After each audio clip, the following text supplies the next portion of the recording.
Hello and good day, guys. This is Jesse, and today we're going to be looking at some more mini arcade cabinets. Stick around.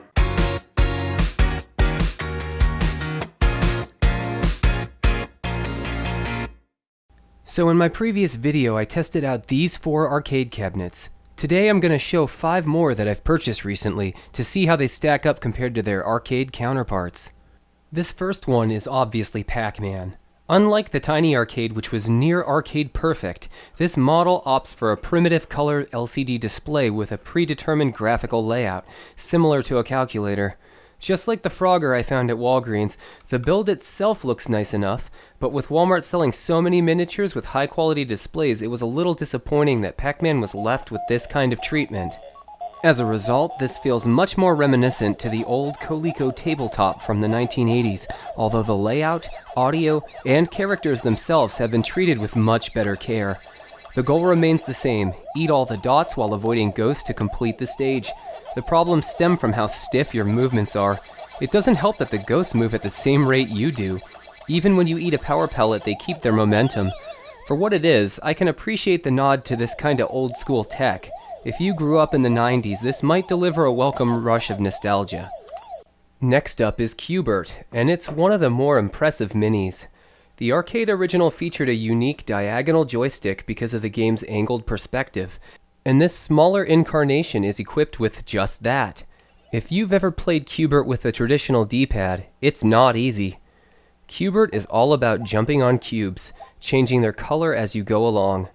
Baddies will show up and either try and kill you or reverse your progress by changing tiles to their own color. It's a fun game, and it gets challenging rather quickly. I've never been all that good at this game, but I've managed to clear several stages with relative ease. Q-Bert is a great little game, and I think it's worth picking up for its innovative gameplay. And we're on to Rampage. A classic take on the giant monster destroying the city theme. One of 3 characters are yours to choose from. Featuring both an attack and a jump button, this game is almost too complex for the shrunken game treatment. It seems suspiciously identical to the NES version, but that's okay. Your goal is to ultimately destroy every building, but you have a constantly draining life meter, so you feed off the inhabitants. Breaking windows will sometimes reveal a dinner to swipe, and helicopters circle you, firing shots in vain in an attempt to end your reign. Reinforcements such as tanks show up in later levels, but the difficulty curve is reasonable. It's entertaining, but I miss the 2-player mode present in other versions.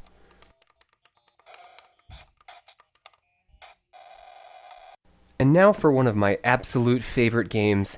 Joust had a lot of things going for it. It was the inspiration for Nintendo's Balloon Fight. It features realistic momentum and physics, and changing environments as you complete each stage. You control a hero who rides a flying ostrich in an arena against enemies atop green vultures. Your goal is to fly into your foes to destroy them, but in order to do so, you must be higher up than they are. Take care, as they can attack you the same way.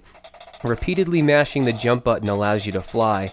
I absolutely loved playing Joust at Chuck E. Cheese as a kid, and now I have a great conversion for my coffee table. Isn't technology amazing?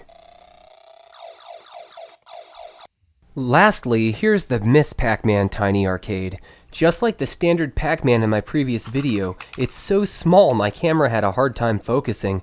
Attach it to your keys with the included clip and enjoy an extremely faithful but uncomfortably microscopic version of an arcade classic, complete with a light-up marquee. What I wouldn't give for a tiny version of Dig Dug. We're at the end of this video, folks, but I thank you for tuning in. Let me know if you like these kinds of collectibles as much as I do in the comments, and I'll be sure to track down more. A thumbs up is always appreciated, and subscribe if you'd like to support me. Keep on gaming, and I'll see you guys next time.